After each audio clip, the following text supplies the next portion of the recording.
Hello friends, today in this video I will show you how to change video playback speed on Windows Media Player in Windows 10 or 11. So firstly guys, open Windows Media Player.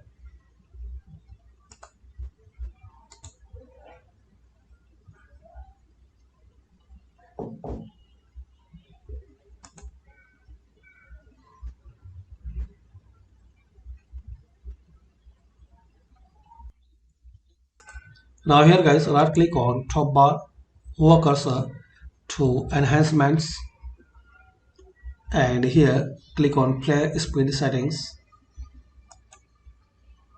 Now here guys, you can set and you can change settings as you need, like this.